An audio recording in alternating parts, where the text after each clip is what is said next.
Hello students, welcome to EPG Pathsala. My name is Dr. M. Gandhi and I am a professor at Jindal Global Law School.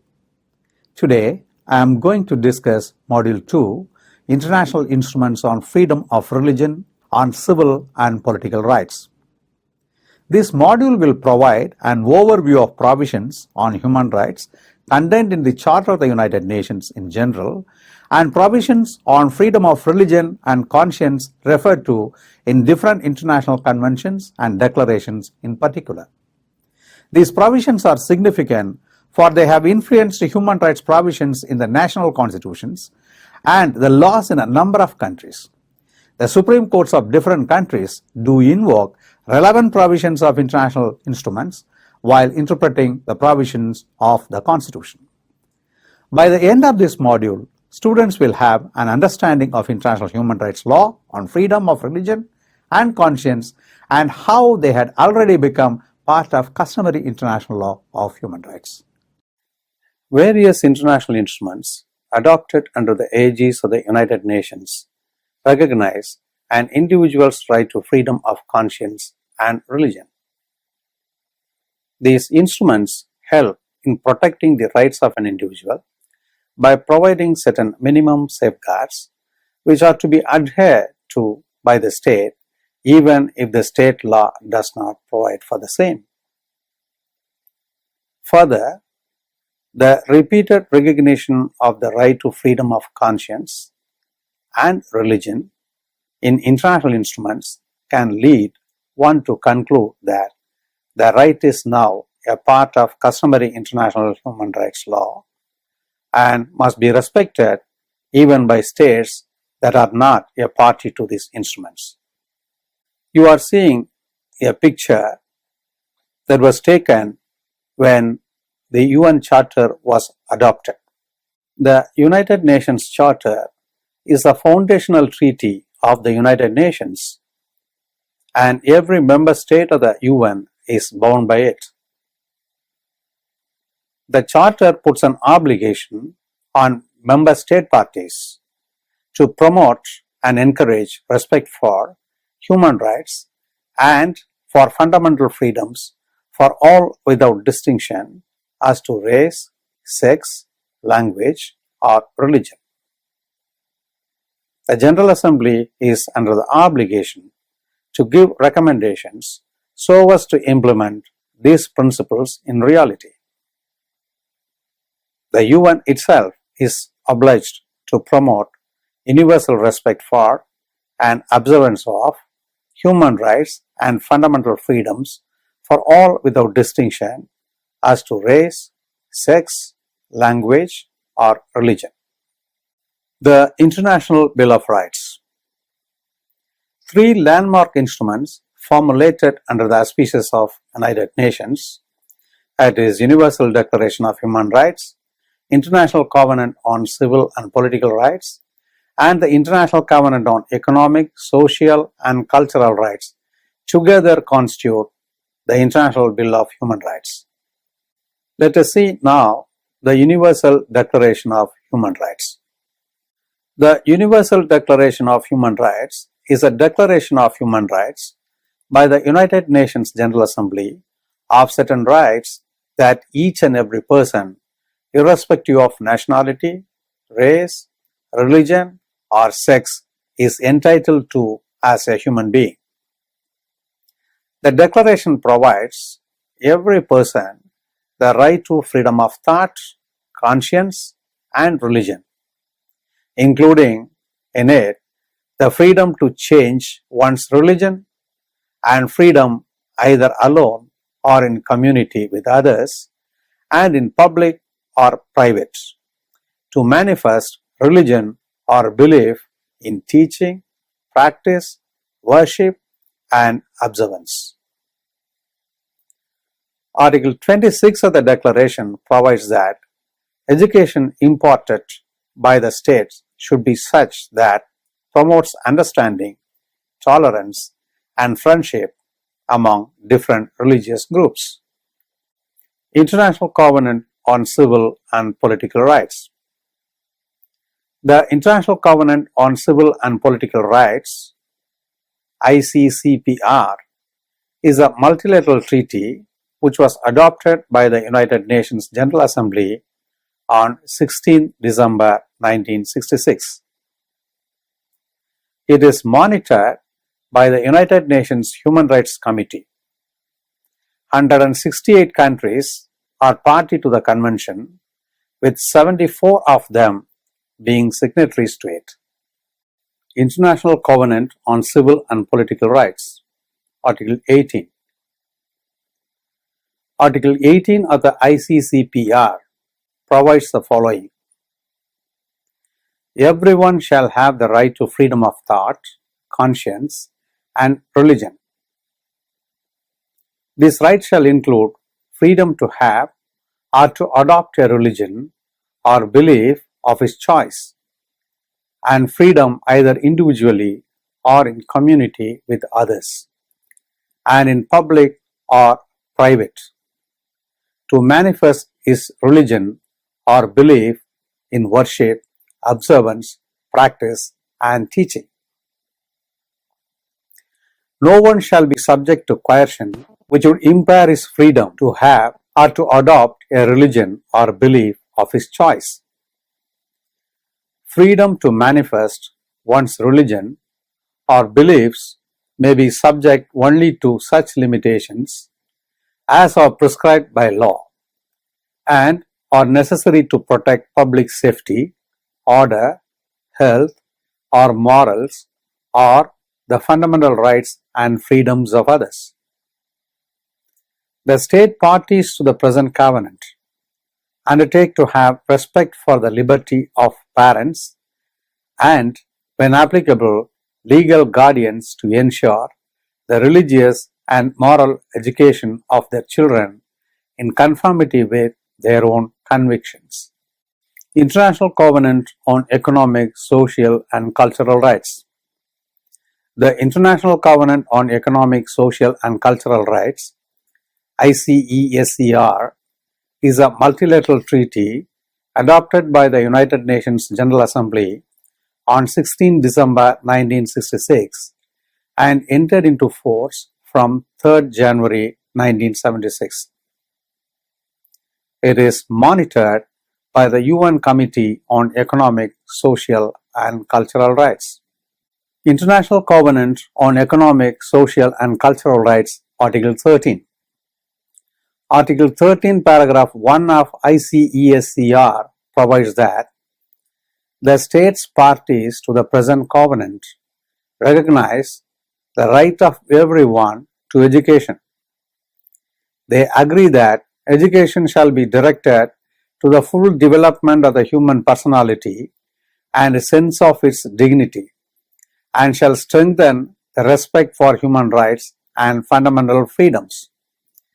They further agree that education shall enable all persons to participate effectively in a free society, promote understanding, tolerance, and friendship among all nations and all racial, ethnic, or religious groups, and further the activities of the United Nations for the maintenance of peace. International Covenant on Economic, Social, and Cultural Rights. Article 13. Article 13, paragraph 3 of ICESCR further provides that the states parties to the present covenant undertake to have respect for the liberty of parents and, when applicable, legal guardians to choose for their children's schools, other than those established by the public authorities, which conform to such minimum educational standards as may be laid down or approved by the state, and to ensure the religious and moral education of their children in conformity with their own convictions. Various other sources of international law on religious freedom, where we are going to see Human Rights Committee General Comment 22 of Article 18 of Universal Declaration of Human Rights, Convention on the Right of the Child, Convention Against Discrimination in Education, Universal Islamic Declarations of Human Rights, and Convention on the Elimination of All Forms of Discrimination Against Women. Human Rights Committee General Comment 22 on Article 18 of Universal Declaration of Human Rights. In many respects, the meaning of human rights is dependent on the interpretation and application thereof. The responsibility, therefore, lies with the treaty monitoring bodies to clarify the scope of rights and freedoms. It is important to know how Article 18 of Universal Declaration of Human Rights has been interpreted in General Comment 22 by Human Rights Committee. What is General Comment? General Comment is comments or recommendations adopted by any of the bodies established under various UN treaties for the promotion and protection of human rights. The comment seeks to narrow the scope of certain limitations on the freedom of religion as they are delineated in Article 18 of the Universal Declaration of Human Rights, allowing legal restriction on religion for the protection of safety, order, or other rights. Human Rights Committee's General Comment 22 on Article 18 of Universal Declaration of Human Rights provides the following. Article 18 distinguishes the freedom of thought, conscience, religion, or belief from the freedom to manifest religion or belief. It does not permit any limitation whatsoever on the freedom of thought and conscience or on the freedom to have or adopt a religion or belief of one's choice. These freedoms are protected unconditionally, as is the right of everyone to hold opinions without interference in Article 19(1). In accordance with Articles 18.2 and 17, no one can be compelled to reveal his thoughts or adherence to a religion or belief. Further, the committee has extended the protection of Universal Declaration of Human Rights to atheists as well. The committee observes that the freedom to have or to adopt a religion or a belief necessarily entails the freedom to choose a religion or belief, including the right to replace one's current religion or belief with another or to adopt atheistic views, as well as the right to retain one's religion or belief.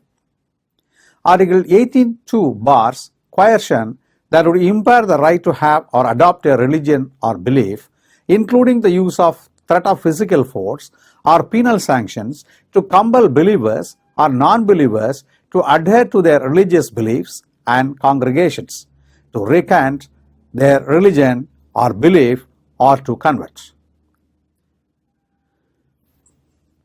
Policies or practices having the same intention or effect, such as, for example, those restricting access to education, medical care, employment, or the right guaranteed by Article 25 and other provisions of the Covenant, are similarly inconsistent with Article 18.2. The same protection is enjoyed by holders of all beliefs of a non-religious nature. Convention on the Rights of the Child. The United Nations Convention on the Rights of the Child, UNCRC, adopted on 20th November 1989 by UN General Assembly and came into force on 2nd September 1990. It has 194 parties and 140 signatories. The compliance of the convention is monitored by the UN Committee on the Rights of the Child, which annually submits a report to the Third Committee of the United Nations General Assembly. Parties that have ratified the United Nations Committee on the Rights of the Child are required to report their progress with regards to the status of the implementation of the Convention and the status of child rights in their country. Article 14 of the Convention on Rights of the Child, given below, protects the religious rights of the child. State parties shall respect the right of the child to freedom of thought, conscience, and religion. State parties shall respect the rights and duties of the parents and, when applicable, legal guardians to provide direction to the child in the exercise of his or her right in a manner consistent with the evolving capacities of the child. Freedom to manifest one's religion or beliefs may be subject only to such limitations as are prescribed by law and are necessary to protect public safety, order, health, or morals, or the fundamental rights and freedoms of the others. Another important convention is Convention Against Discrimination in Education. Convention Against Discrimination in Education is a multilateral treaty adopted by United Nations Educational, Scientific and Cultural Organization, adopted in 14 December 1960, which came into force on 22nd May 1962. Article 1 of the Convention prohibits discrimination on grounds of religion and places a bar on actions that deprive any person or group of persons of access to education of any type or at any level, limit any person or group of persons to education of an inferior standard. Subject to the provisions of Article 2 of this Convention, establish or maintain separate educational systems or institutions for persons or groups of persons, or inflict on any person or group of persons conditions which are incompatible with the dignity of man. Article 5 of the Convention Against Discrimination in Education also places the following obligation on parties to the Convention. Education shall be directed to the full development of the human personality and to the strengthening of respect for human rights and fundamental freedoms. It shall promote understanding, tolerance, and friendship among all nations, racial or religious groups, and shall further the activities of the United Nations for the maintenance of peace.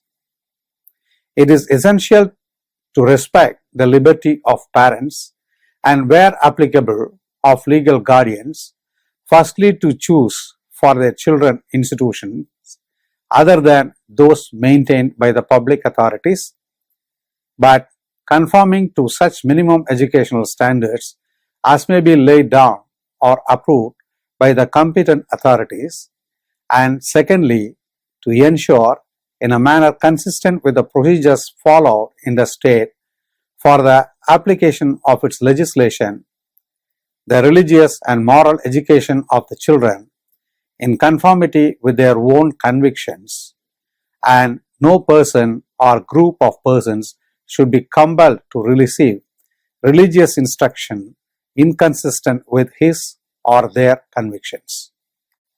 The Universal Islamic Declaration of Human Rights, Islamic countries and groups on human rights that are important to understand the status of right to religion. Universal Islamic Declaration of Human Rights. The Universal Islamic Declaration of Human Rights is a document created by different Islamic councils around the world with the aim of restating basic human rights as understood by Islamic jurisprudence. The document is drafted from a unique perspective as it seeks to provide religious liberty from viewpoint of one particular religion. The need for such a declaration arose due to the fact that Islamic countries such as Saudi Arabia and Iran consider Universal Declaration of Human Rights to be violative of Sharia law and has accused it of being a secular understanding of the Judeo-Christian tradition, which could not be adhered to by the followers of Islam. Universal Islamic Declaration of Human Rights, certain relevant clauses. Right to freedom of belief, thought, and speech.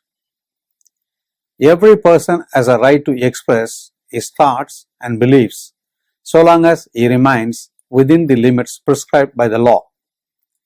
No one, however, is entitled to disseminate falsehood or to circulate reports which may outrage public decency, or to indulge in slander, innuendo, or to cast defamatory aspersions on other persons. Pursuit of knowledge and search after truth is not only a right but a duty of every Muslim. It is a right and duty of every Muslim to protest and strive within the limits set out by the law against oppression, even if it involves challenging the highest authority in the state.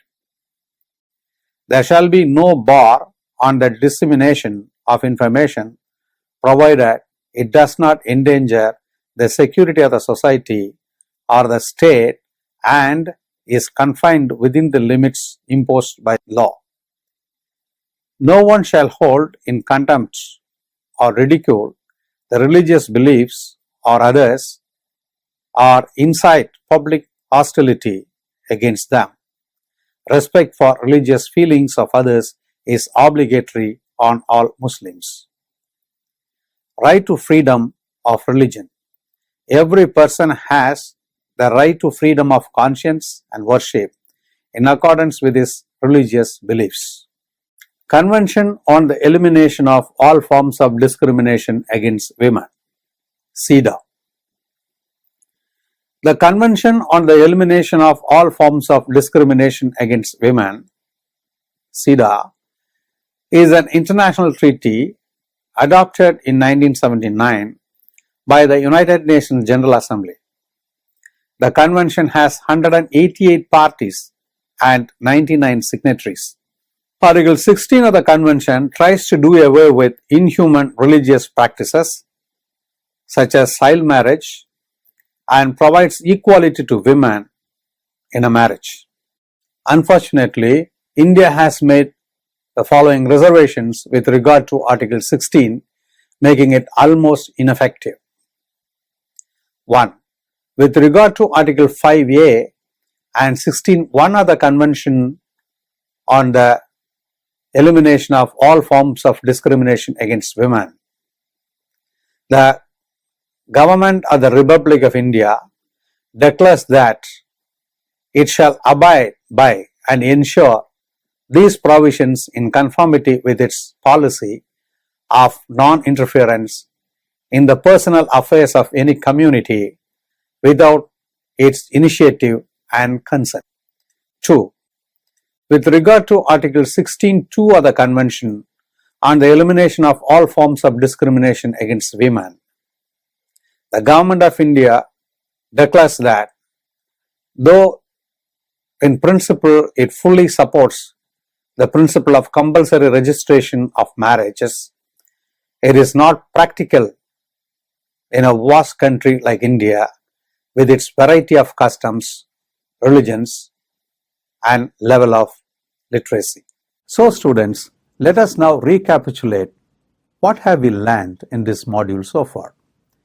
We have seen that right to freedom of religion and conscience has been recognized in a number of general and sectoral international instruments. Over the years, right to freedom of religion and conscience has not only been accepted as a customary international human rights law, but also finds a place in national constitutions and regional instruments. This has led to the expansion and enhancement of this right. We have seen that General Comment 22 on right to freedom of religion and conscience in Article 18 of Universal Declaration of Human Rights is applicable to atheists as well. Most importantly, we have seen that the Islamic Declaration of Human Rights underscores that no one shall hold in contempt or ridicule the religious beliefs of others or incite public hostility against them. Respect for the religious feelings of others is obligatory on all Muslims.